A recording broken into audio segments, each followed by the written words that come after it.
Yo abusiafo memsan emama ha emama kwa babiem de ba Ahenkan 93.3 FM eso. Ahenkan 93.3 FM. Don't touch your dial. And then so fiada foforo na ebre edru se yede apomuden hu nsem mapa ebre mu.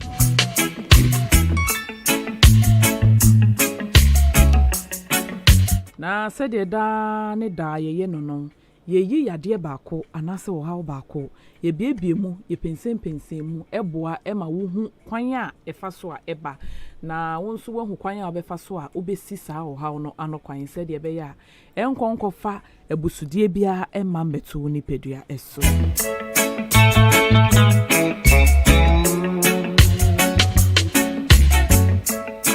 Na yesanso ewo bra yede eje afutuo eye yapomuden ho afutusem a ye be chereche oniama bi a wo beye na ebeboa se de be ya yade ne kura no mpo no enka emma kura na wo besia no kwan enti wei ene niama bebre ene ye ewa Ahenkan apomuden medwumedie so enti ene da yedi kan a wo de wafidie ato Ahenkan 93.3 FM dia ene na mesrese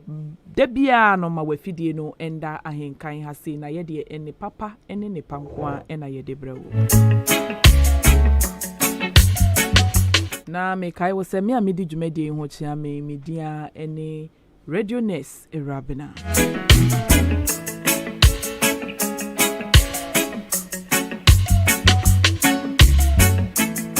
na me saka wo see stream live on so ewo Facebook ko search for Ahenkan 93.3 FM no capital letters stream live ewo ho na ko leave comment share na obi nso enhu ne ekoso ewo Ahenkan ha ebi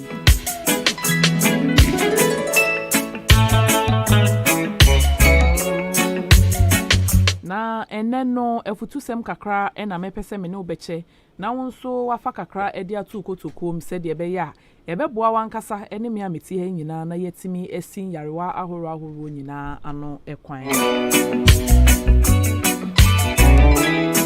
I say ye sha fiasi ye di fi January bosomi ye opepon ne ye di aba di abisi December bosomi mu enema bebre ene koso bebre ene hwere wo mo nkwa bebre ena omo nso ye ne omo nyina ehu ene dai eye December ebosomi ene ne dai bebre ne ne omo ehu nti ya ye hu nyame aye adomama afe abetu ye nyina no ebusuafo ye mom na ye nkase asida enken rade fisenye nipa nyina enenya ne seye yade edi bebre ekoye akwanhia edi bebre ekoye eniema bebre basa de wo hye dakra ehye wono a ne ho akonfo na wokun ne ho ono nso etimi ewu koye enu ntino niema bebre na asisie nanso mene wo de yeguso ti ase na ne nyina ne de aseda nso ema Ahenkan 93.3 FM na ya san de aseda ema pomuden emre fise yemu bebre no futusem ene nkyerɛkyerɛ bebre ayeye wa ha no ena etimi aboa mu amamo asesa mo lifestyle bi ana nka mo wom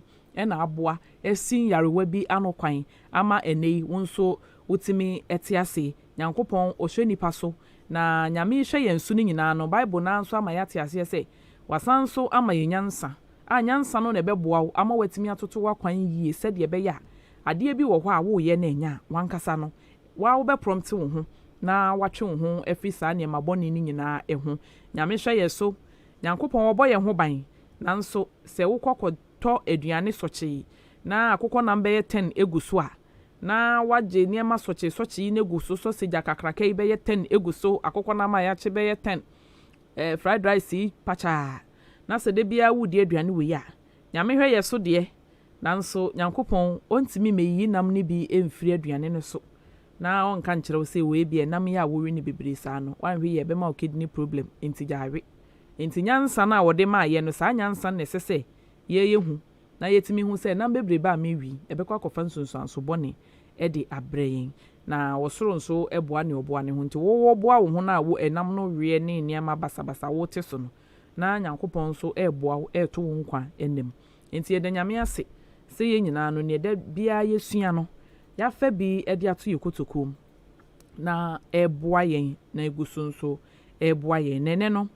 yeguso a pempen so ko bronya duam na bronya duru se ya niema bebre ene koso na ene niema pese ye beka ho asem ne se ebe ye den ena wanya a good mental health and I say a sound mind after Christmas during Christmas ya de ko January mu new year ni mu no e de be niema sa na wo beye a ebe boa ema wadwene mu apomuden no etimi esipi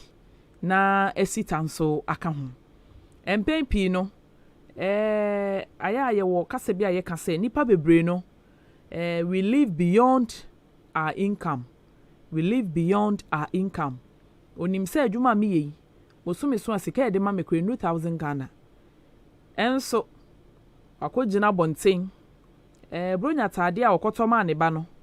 ba ko 3.5 aketu a wogene nso 9 million enu ntino ne mai nso ebi omodoso kakra omoye beye 4 ntino bia de 3.5 no na chese 7 yefa ne say 7 million 7 million 1004 enti fa ne se woje 1000 Ghana kra mpo a na chese wakobo besia 4 million na ade asoso na ade atatade uto wie ye mpaboa maaye uwie mpaboa ne kra san kobo besia to mpaboa ne kra no nemu bedi bronya nso kra maayo enti wankasa nipa no okofa stress e de abeto ho so na wo ye sa ne ma we nyina ebeye den na watimi anya a sound mind ebeye den na watimi a free yourself from depression ebeye den na wankasa wonama watimi anya da akukudro no e de anante sampa baby amenami me ye okay obi anka me ho asem me ye free nipa bia wo de ka aya ha kakra sometimes kra no na me wo sa wo tetetete ekwan ya na nka kane no na nka wo ta afa so no obehu afide no wasesa wo kwan afi nwuramu kwan bia wo nam kra wo betimi aka wa na scorpion betimi aka na me ka wo de nti da bia na ne nanam nwuramu saa wo te sa abo bia age fe na odi mirika wakoma kra bebo asa akofa BP abeto so enu nti no yen live according to yen income eba bronya ya bai enema bebre ene bekoso woni mofra ekodwoma bibi ombehu bia wo mope bibia abofra bia behu bia wo mope nanso ahenkan etiefo yedomo yie ye mpese bone betomo enu nti ena wiei apomuden mreso ye de sefotu semu mawo sede be ya wadwen no ebetimi asipi na esita na watimi de wura fifufuro ni mu na enkoye so yesi January ni mu anahwe nya no yesi mo si ni tirimu hyehye no si ni tirimu hyehye ye hu na chese wawro ne ho a wate esi kwan so ono no okro no e de be ne kofa sa ha wi bai wankasa wakofrefre ka bebre e de ama wo ho ama wakofa stress bia beto ho so uti ho efie kura na wo ye mahyew because wankasa wo hwa e kana abeda wo so no ne udididi ne ode beka wie na waboka be 2400 unso salary e ba ye 1000 tese e ka 1004 na abeda wachi 1004 ya abeda wachi akatua ya e bebe January nso school fees esan e wo ho wo be kwa akotua school fees nti sika e would 1000 nyina akora akoma nipa na esan ka 400 school fees nso kora nza mai and then at the end of the day no wankasa no wafrefre how bebre e de amount enu nti no na de ama mekasa ye tintin ni nyina ne say yenya si bronya duamu say no live according to your means ai wo income na eba no strategize ni ama said ye beso bibia so na bibia beso pepepe se wo sike so mesre ye kodwoma atade ne varieties ai ye varieties ye utiminya bia 100 cedis utiminya bia 150 cedis ekwa ebi kura ye 500 cedis ebi ye 400 cedis entima me papa me nua be ma wutie me awie ne wo hwa wo ho beso no eno nato ema obi ama pressure you are not living to please anyone abrabo na ye bo no ummo abrabo se wo bi hyew ana se wo bo abrabo se wo bi nso beka se ana se wo mo abrabo because of ni obi beka enu ntini ye ne ho beto eni ni pechi nkoye bibi ebro so because awieye no nko na abakotena baabi akosu sebi obi a nadwuma esombo na nadwuma so na wonim se bosomia eso a anya hwekura me take home eye beye 10,000 Ghana no wow salary eye 600 cedis 700 cedis you can never compare yourself to that person enu nti enya chinchin ase compound house na yete no sister eni kunu ba ode emu bag eyi ne baaye enkukwa miensa aponche baako ye ne sister edie enu nti ne wo se by force ujiji wukuna na okobọ besia na ode kwoto emu ni bi na ode ba afie be wi achie no na wo dan rent aso na sika kra odi betua no unya bi emfentua enu nti no mesre ye dwendwen ya pomuden ho no na we nyina e ka ho fi se wo pese wunya a sound mind na wunya a good mental health sa na manema we ni nyina no as a normal person you say normal versus abnormal person no should be someone who is independent wankasa no utimi advice wo ho wankasa no utimi take decision on your own wankasa no ade bia your responsibility esasa wo ye no wankasa no utimi ye on your own enyo obi na be kire wo say and a sound person no and I say somebody with a sound mind no onhwe ni obi beka obi o sound mind no say watade no say woto no 2 cedis kra wo na ma wontiatie wachi enka say ana atade e hye me anya fenti obi ka me ho asem you don't do that obi o sound mind bia no wonye sa obi o sound mind no or you're responsible for no any actions and now so be or you're mentally healthy or you're responsible for no any actions on train obi meka nche ne sa de we se we ye ni si ana se we ye ni si obi akụkọ bi nam ne mfikyire maami ya ba wose o eja obenya 20 cd bi ato akụkọ ya maami bronya mi heska kakra eja se o mate echina bra na meto maami ko ya na eja yere ana se eja girlfriend free dem aba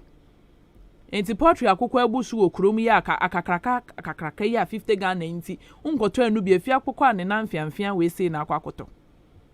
na wajeje papa ya papa nso nim se ni sika nke woni ho obetimi ayusi 20 cedis but the oba ne kan enti na wo so okobo besi on adam for 30 cedis de so no okoto abrofo kokko ni nyina mu so na ne refi se efi akokọ ne kra ne ho ode ncha abrofo kokko no na wajeje papa ne kwa enti ema ebusua mesre bronya ye nyina ye momodin ase ensa bekọ ne ensa beba na yebeye ne ye ho beto yen yebeye ne ye ya enkofo haw emre yen yebeye ade a yankasa no yete hwa ya dwene emu yenfo eno eye number 1 afin so the second one ne say yebe avoid the stress too much stress overworking so be sha fi January be pim December ya adwuma sa the body is tired the mind is tired all the systems are tired nipaduane nso bre said ye wo de car ekọ baby a car netimi kwa netimi konya overheating na ye hyehye no sa na body ni nso tie body ni adwuma du pempenso bi a e wo se wo relax wo rest na body ni nso e rest obi a ye adwuma from January to December break kakra no obema ne ho na wanya adaje 1 week bi ana say 4 days bi no dey rest no se da obeko joma koton niama because edru bronya duamu se ya sika ne ba we to bronya atade we to se nti dakra na e holiday na nka obetene fie na waje na home no saa da no obesan akodwom we yesa wo the stress bebre e ma wo ho afi nye dwom nko obi wo kra wo fie we have some people throughout the year on prane dem da on titintin da like onye general cleaning bia da se wo mopi dem anase onye bida otwen ya no ahodi ni nyina to Christmas edu bronya na adwuma na ewo se nka bia odi everyday eye no one day no odi beye ni nyina nti ubedu fie bi mu no watwene dem mu niema nyina gu abontin na nkura epie na ntefere epie da kope no opeso odi ye se adwuma ni nyina ebebo wato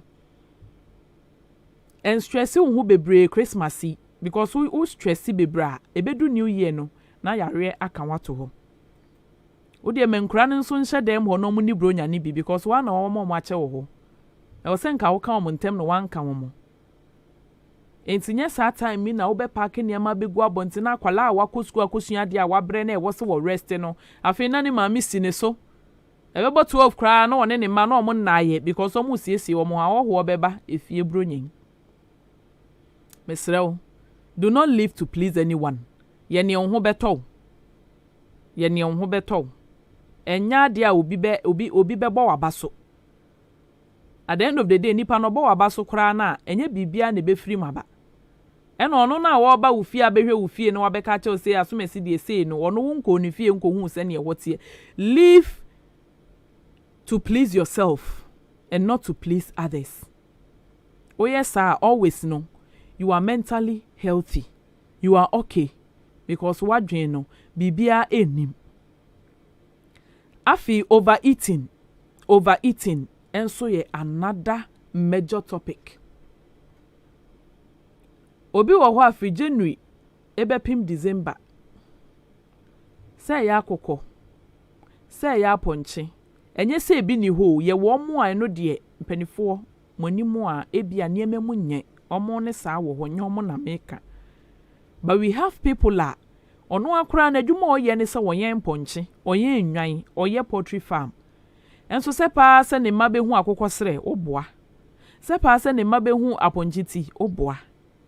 Bronya nru ya wonku bi. Oye nantwie bronya nru ya wonku nantwie. Enu nti otwen ya afina so no na ne yere baako na ne mabe ye bi afọ no.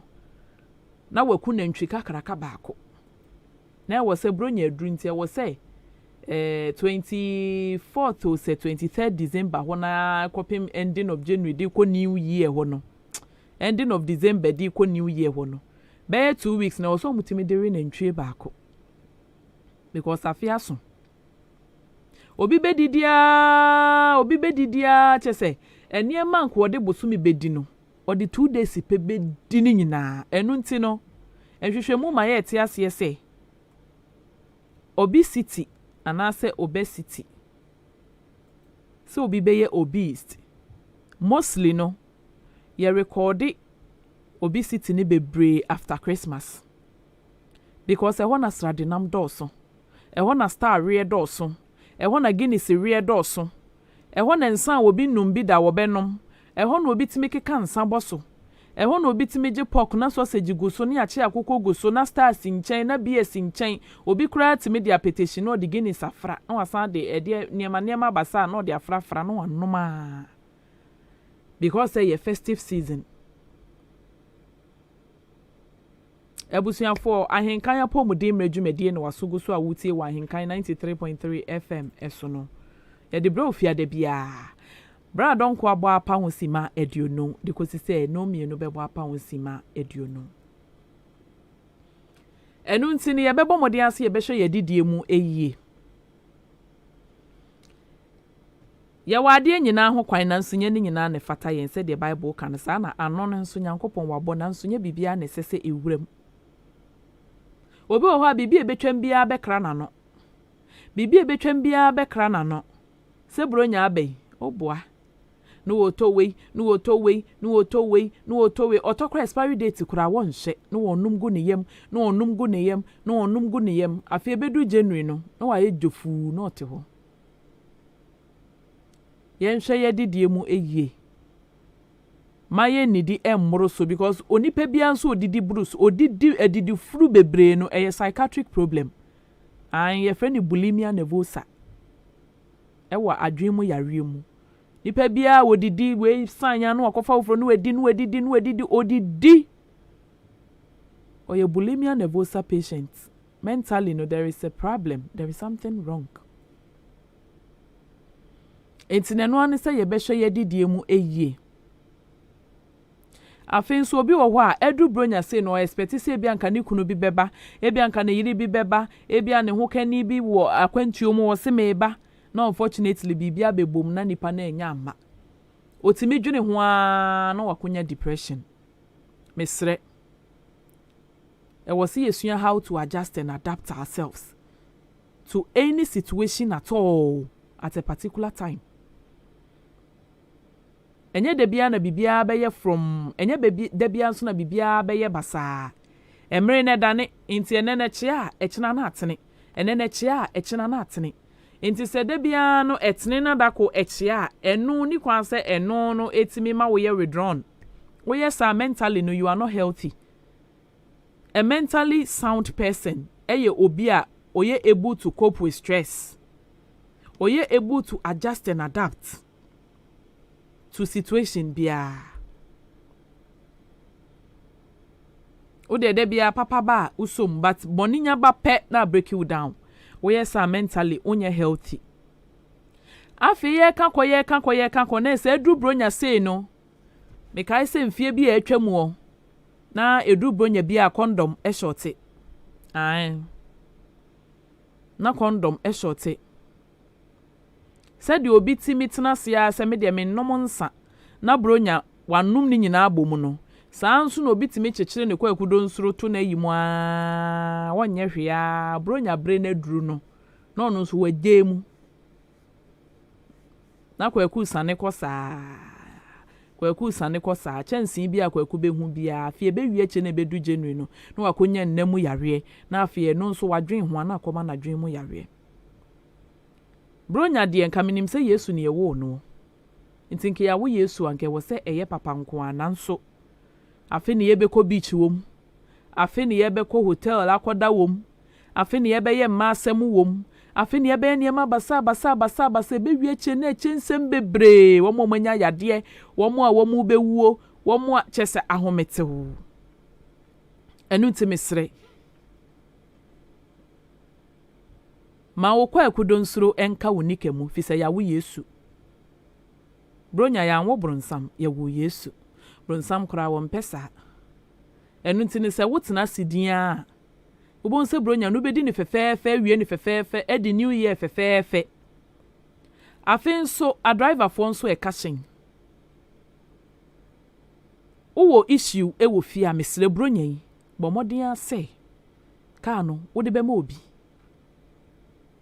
se wo hye na se wabre unya enough resta bo modin ase ka no de be ma obi fi se yenim se akwanhia taisi edu festive season se ya na enam South Africa no bibia na ye related to spiritual ninti no ye mfa ya dwen kɔ niema bebre so nanso nye ni nyina na ye spiritual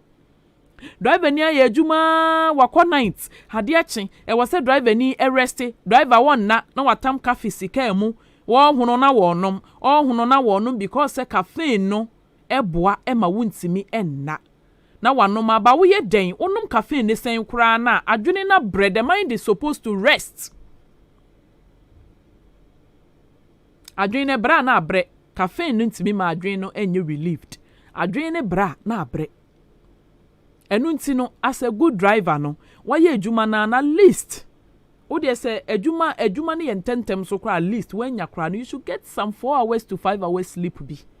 obe sorry no na we feel refreshed na wasa kwotena wo ka mu na wo the passengers eko we ya bro nya ebedru nkofo bebre na ebetu kwan we ko ni kurom we ko ni village we ko ha we ko ni kunu ho we ko na yere ho enkwala amakwan ebi bebe fie na nyamisho obi soa from January ekusi December na dakorope wabetena wo ka mu se bra metueska intifame ko mi fie na obi etueska no wasan akoku no na obetueska se wo kowu eti driver for me sremo wo hwe na wa bra rest.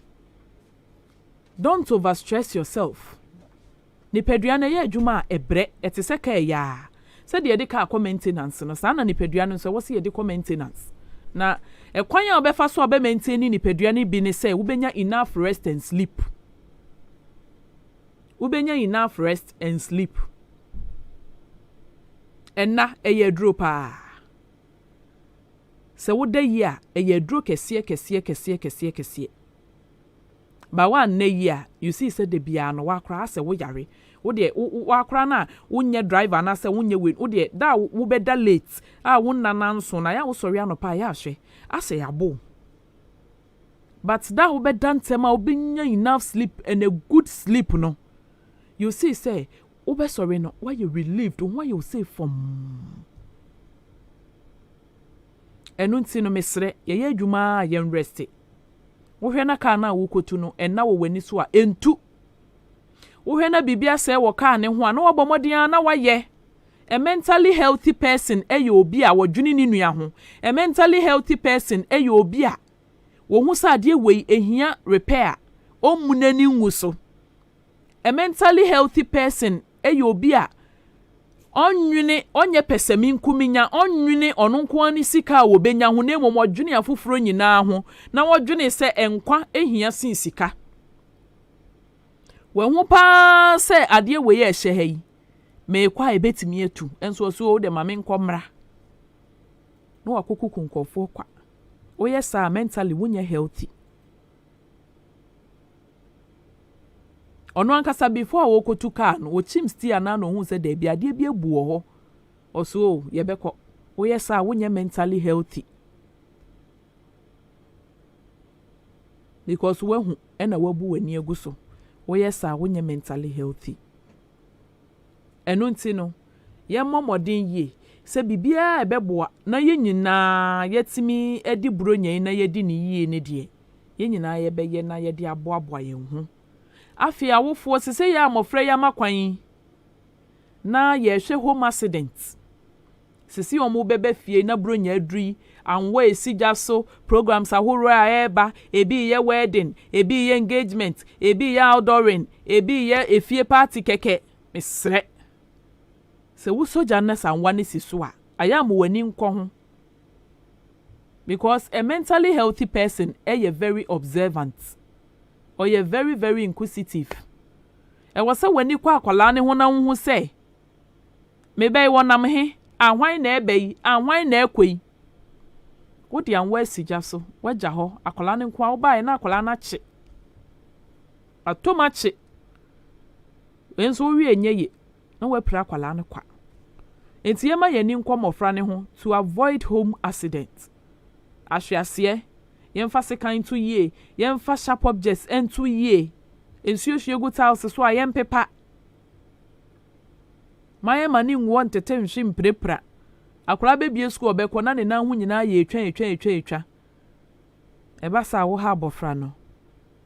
ɛno nti yɛmmɔmɔden yie paa sɛ yɛbɛma yɛni akɔsa nneɛma we nyina ɛho na mekai mo sɛ ahenkan apɔmuden mredwumadie ɛna masogu so amutie wɔ ahenkan 93.3 FM ɛso no yɛ streaming live ɛwɔ Facebook wɔ search for ahenkan 93.3 FM wobɛhu me wɔ hɔ na wahyɛ na obi nso ɛho bi wei ɛyɛ fotusɛm free consultation unya ɛwɔ baabia wei anyiska ahenkan FM yɛde ma mo free afi so yɛgu so a yɛ pempen so ɛkɔ no na yɛbɛhwɛ sɛ moyɛ awafoɔ na motifie bronya bere aduru w'ani nye wo kani nso ani nye ne nyinaa ka ho ɛna ɛso ɛmɛyɛ sɛ atadeɛ na ɛwɔ sɛ ɔtɔma nkwala no wantɔ atadeɛ na ɛwɔ sɛ ɔtɔma wankasa na ntoma na ɛwɔ sɛ ɔtɔma wo ɔbaa no wantɔ enti deɛn wonso deɛn na wotɔma ano ensa kɔ na ensa aba wakatu aba a wonso bronya to bibi ɛfa kyɛ wo ho kani ukunu na ɔno nso n'ani nye ɔno nso nya abotoyam ne nyinaa bɛka ho ama bronya yi etimi ayɛ de afei medical aka na nso mensanka enema ne gusua ɛbɛdwa so enema ne gusua ɛbɛdwa so enche bia mekɔ odwa so niema baako mienu miensan na ya mekɔ so so mu ne de na expiry date ne kwa bi November 22nd ɛyɛ 2021 yi nanso megyina hɔ na nso na ebi nso yigum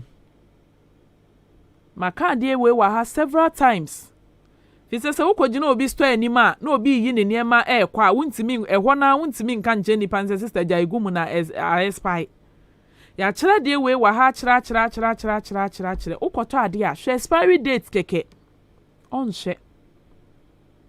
hwɛ sɛ ade ne koraa sɛ kan no abloti a mentɔ sɛ kan ne koraa ho amoamoa mentɔ sɛ kan no baabi arasti a mentɔ ya ka ɔkɔ yɛ ɔma so a na ade na ade ya moa na ne ɔtɔ ade ne so yɛde ba na hwie firi adaka m ne gu fam na moamoa yi na wagye atum no wayiyi na ɔde kɔ utimi kɔ shop bi na ti tomato sesi onya ne nyinaa ho amoa aden o kɔtɔ kan anate nade a ne ho amoa mento ne ho arastemento ne abloti aseniti no epusa no mento enu tu so abonsaje push na kyesa asɛn mento ansa no wahwɛ expiry date ne nso expiry date no mani hia wo yie pa vise bronya duru so say anema asɛn nya ne yɛ pia gudwa so enti mo ani nko expiry ne ho yie papa mo ani nko expiry date ne ho yie ehwo ne hia me yie pa afiyema fruit and vegetables no enoso na yenre ne mo enye se bronya nti bibia obehu bia na krom bibia behu bia na krom debi oyesa wankasa no wo ha woni padua no wo ha adwene no wapomuden ne nso wo san eha no Ahenkan apomuden mre na wasogusu a wutie e wa Ahenkan 93.3 FM esono ahomatrofo no eye 0201944485 0201944485 ana say 0554820910 0554820910 ubetimi afre na wo wasembisa bi ubetimi di aba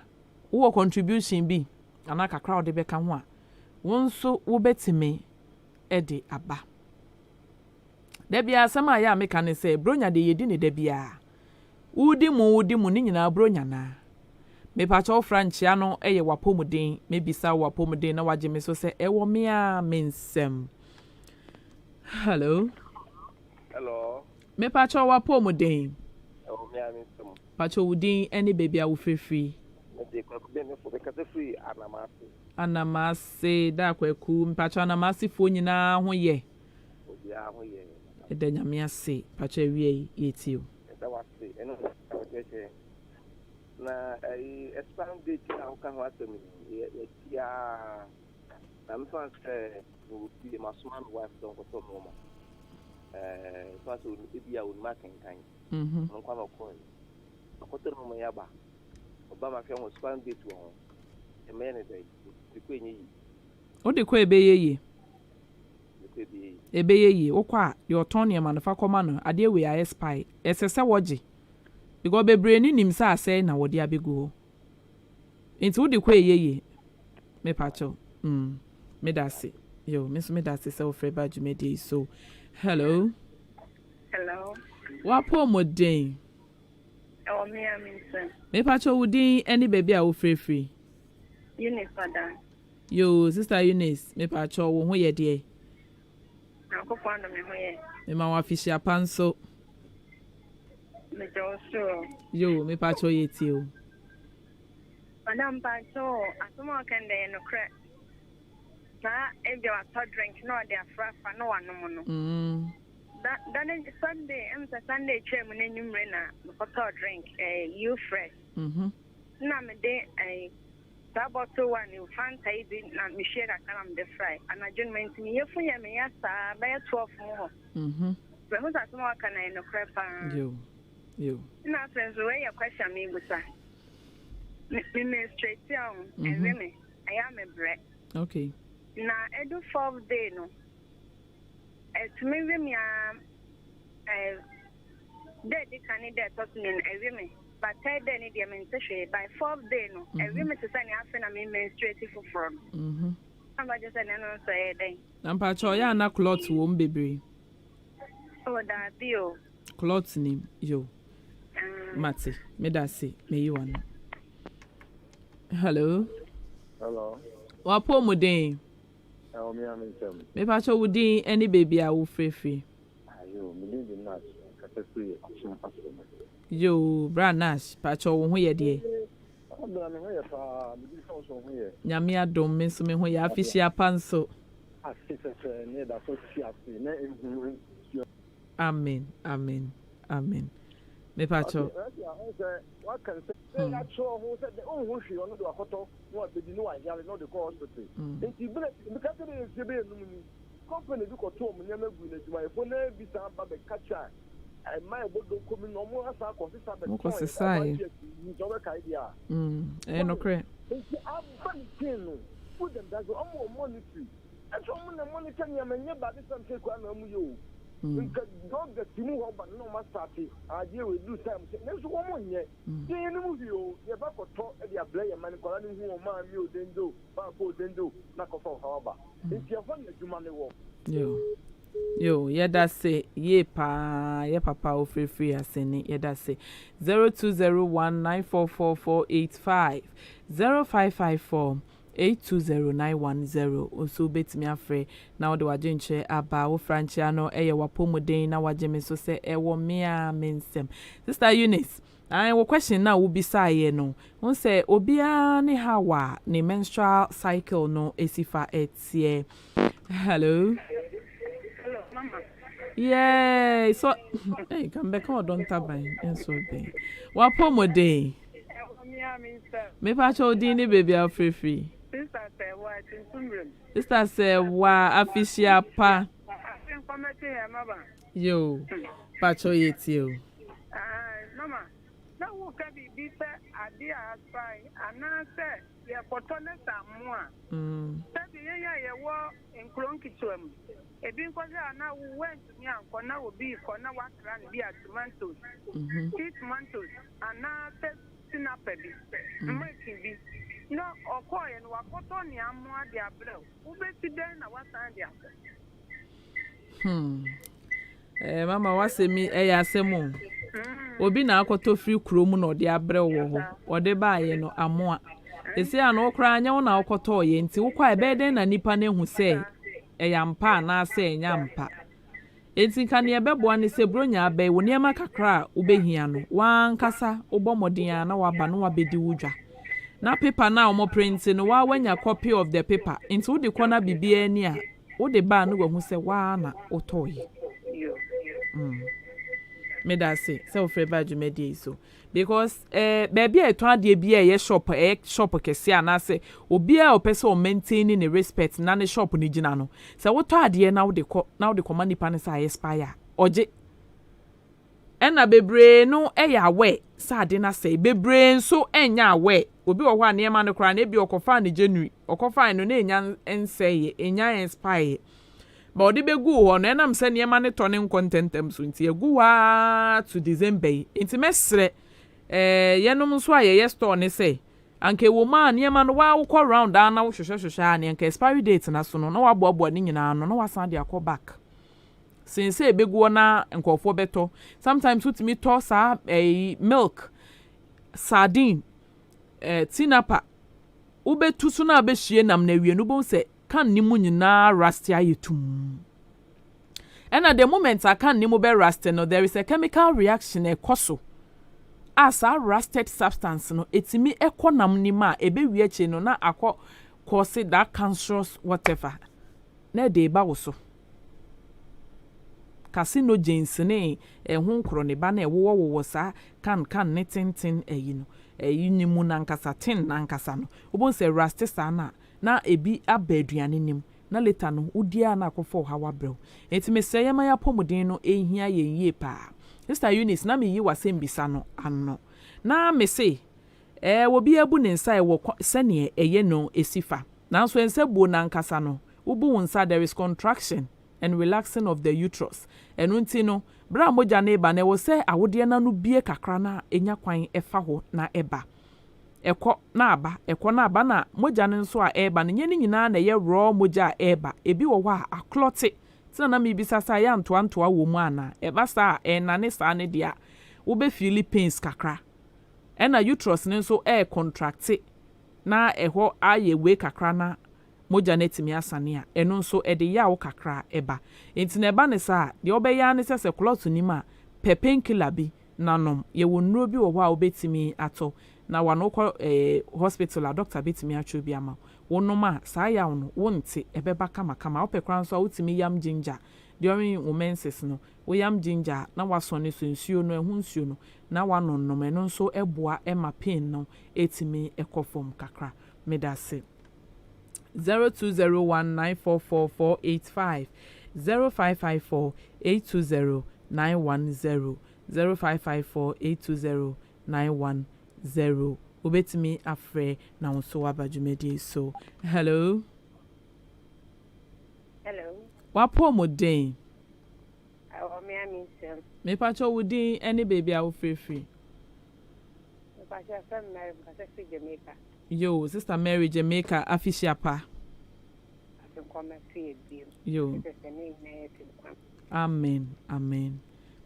Oh, I come to me and baby at my tongue. Baby, I was to me and son. Miss Harrison and son. It's not saying you can offer an into your singing, may turn them there. Miss Army Battles in India, I see. The try and I'm there. If you must say, call Mamma, yes, so. You may go a more of fun at Cabell with me, son. One more share. Say, you in front of the door. Maybe this hand of us and it. Nah. Yeah. My question is to me say, Yankasa particular. May yet the men's star. Mean tipping. But my year, they week or could be time. Make power my ass. I said, me yam push share near you. Wa bon say wie ni momo no. Wie ni momo no. Say 2 weeks more, 1 week, 2 weeks no.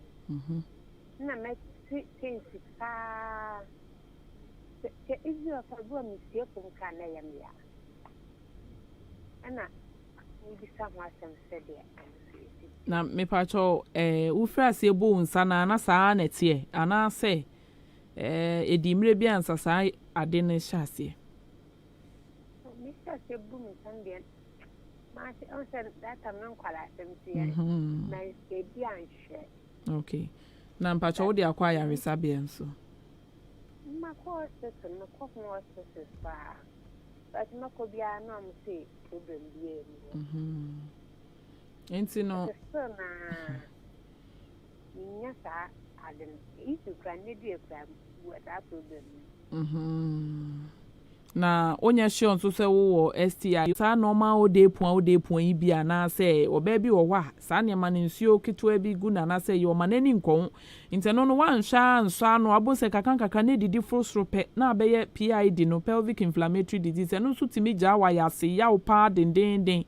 intimesre se bia we experience infection bi sa na se bibia bomodea na kwa yaresabia na omunya wo bibia efre no urine RE Jonso na yenhwe wo mojanim wo junso nim na yenhwe se yade bi ewo wo junso twa ne ho ba bia ima wo saa ya wo na why jo medase se wo freba jumedi eso ebusuafo ayase yawo na ye ka ho asem no obi wo ho a wo se daye wo me so omo obi bi omo frɛ ne daye an obi wo obu ne nsa wo se mebu afa so saa ye meja obi wo kra ye wonkofo bi kra obu ne nsa age se yage na to ayaresa bia de nsu esi ne so awo ne mpane omo no de omo wo ho ene ye wo bi so wo ho a obu ne nsa na nka wonte ya obi aba preko pe wa sha ase ete ya na ye nua ban so de o kan de wobu ne nsa wie kura na watwe mienu achi no na ya se be ne ya saa mesre enye ni nyina na ye nsabuo no na de ya wo ne ba na emom ye wobi wo ho a UTI urinary tract infections eno ne ba na wanso anu ntema etimi ya kokopiem ekokowie PID pelvic inflammatory disease eno ne ba etimi gya wo saa ya ase ya wo no wo ho a wa ya ase ya wo ya saa de ne kura se san ye wa be makura ne wuhia unya atenka uti ya wo instead of atenka no umom de wote ya wote sa wa ya ase ya wo ya unya comfortable mesrew se bibi saa wo ho a bomodea na kwa ya resabia na o de wo kwa cheche mu che doctor no abemu akoye lab wo jonso no mu hwem na se o ha obi wo ho a bibi kitua bi kra na wo so mu treat o mbema wo nure sese wo di treat wo treat a ne nyina ebejai na wo nso wo ho atom ye bre no akakakra na ye bre no ayebe 0201944485 0554820910 0554820910 0201944485. Hello. Hello. Me pa cho wa pomuden. O mi am se. Udin any baby a wo free. Chemedi de eje mi kasa free achimbata bi. Yo breje achimbata bi me ma wa fisia pa Ahenkan ma wa fisia pa. Oh, Ahenkan betre. Yo. Me pa cho se wo ho ye de. O nyanya don. Yo, yetio. Kakra me se meka ne se se koto ade wo baby a se yehwe bu ha koto a na expand it no ada se obi de omo de pen asa date no ana se ati etro enu so ehunya na afen so enye se bia ka se dia no kwa bakoto nkwana no se duro so ka ho wa okoto duro a ana no so no be se ba ku mienu o se no beto ni se no okoto pala ni etwa amam no so okoto na expiring date ne na student passport yo me da sepa udin any baby a ofrefri kwesi nyantachi achima sene yo bra kwesi last 2 weeks obeye program na mbusa wa sembi mesi madam fobi wo yare a no koto paracetamol no dia petition na anom oh me ansan me yi wa no ene mantiu me yi wa no ebi edru ho no na ebi a wa pagya wo mu kakra na bibi enti no wasen bi side de mesen siso ama yo medasi yo menso medasi yo papa of phrase say ya no last week me ya no ba say de odi kan na me say antwa na so mu ye enti ne etene say na wo se wadanfo no yare kakra bi a okoto para no de petition afra para no menim ne enti a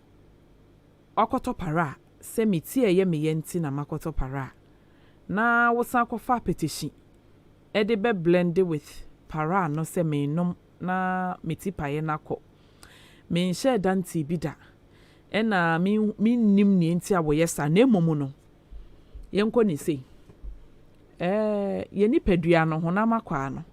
ebia wo na chiwade eya petition number 1 a petition ankasa no eye mrebo na chiwade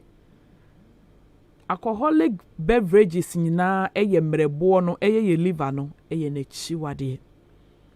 enti obi onom alcoholic beverages bebre no eye petition o eye ne abeba bebe ya alcohol 10% ne wom 20% den ni nyina no o ha mini liver no secondly ye wonro bi wo hɔ a mrebo no ensan empe paracetamol eye one of the enra eye one of the cytotoxic drugs ema ye mrebo no eye ye liver no paracetamol enti paracetamol ye nri ni bebre that's why every day me advice say over the counter drugs to bebre ni kwa no unless doctor a prescribe am obi wo ne hunam ba bi ye ne ya odu drugstore ametopala odu ametopala odu ametopala o de pala sa obekọ hospital yes wenya liver problem e be a drug induced hepatitis hepatitis ni inflammation of the liver nanso ye wonuro bi wo hɔ a enu timi kokko se sa inflammation of the liver no para eye cytotoxic do obi baby sa se ne munim sa de na modema wo hospital ye de ma kire se enhwehwemu kura na se abode mu nyansape kura ma yehu sa de bia no ne mmoroso wo fa aboroso no na enye enti wo yare wakọ hospital doctor ma opara wo se nom na no pa mienu awia mienu anwumre mienu yetimi de ma course no for 5 days se kona konom maami a wotie me papa a wotie me because say ye cytotoxic substance ninti no anka me prefer say me die mu anka me prefer say anka wo fa no first day second day na tipa ni jaya na anka watwa so because para no abuse ni bebra enye mamrebo no enti sisi ano ye ba wo de no so no na para anye mamrebo apetition enye mamrebo because apetition ni kura no timi ma obi nya alcoholic liver apetition kuro ya timi ekoma obi enya alcoholic hepatitis apetition kuro ya timi ma obi nya cirrhosis of the liver eseya kodu cirrhosis of the liver obi timi no monsa enfie bebre achi no bo nse wo hwa na nefu no adoa yesi yabo ne dua enye duabo ensa na wonom ye ne mrebo na se mrebo na ho inflammation ne kire se ahono hepa no eye liver no hepa no eye liver no mrebo no eno na medically ye friend hepa no na wo ba itis na eso so ne ye inflammation nso na medically ye de itis na ma no nti hepatitis no eye inflammation of the liver no appetition no akwa no sa inflammation of the liver that's why eye alcoholic hepatitis anase alcoholic liver cirrhosis alcoholic ni nyina alcohol ne die na appetition na wono mi na akọfa sa ha na brew enu nti wode para na ode afra petition onom or say ne mrebo no. But one thing I hear him say mrebo no yesi ye fa nipadua na is the largest organ in the body. And the liver being the largest organ in the body no, ebe say ya agye say according to enhwehwemu abodie mu nyansape mu no mrebo ni betimi ase ya ansa na ebe bo wato na ebe count na say dru 90 to 95% ansa na bo wato na sa stage ne kra na ebe bo wato no wanhwe ya untimi nsori biem na de wo kowu because enu ni the only organ it regenerates every 30 days or 60 days or so mrebo no ankasa no the access wo ho tissues ni nyama ni bia access wo ho no the liver is able to regenerate itself ekio ne ho enti no so obi kura no monsa na ono anani ba ne ho so ko hospital na doctor ka che ni se wo mrebo ne nsa na wo nom ne sa no se wo mrebo no na so otimi tu ono ane ho fu no giant sa no ma the liver is able to regenerate itself to the extent say cells no it will get new cells to fill up the dead ones ene ne access no.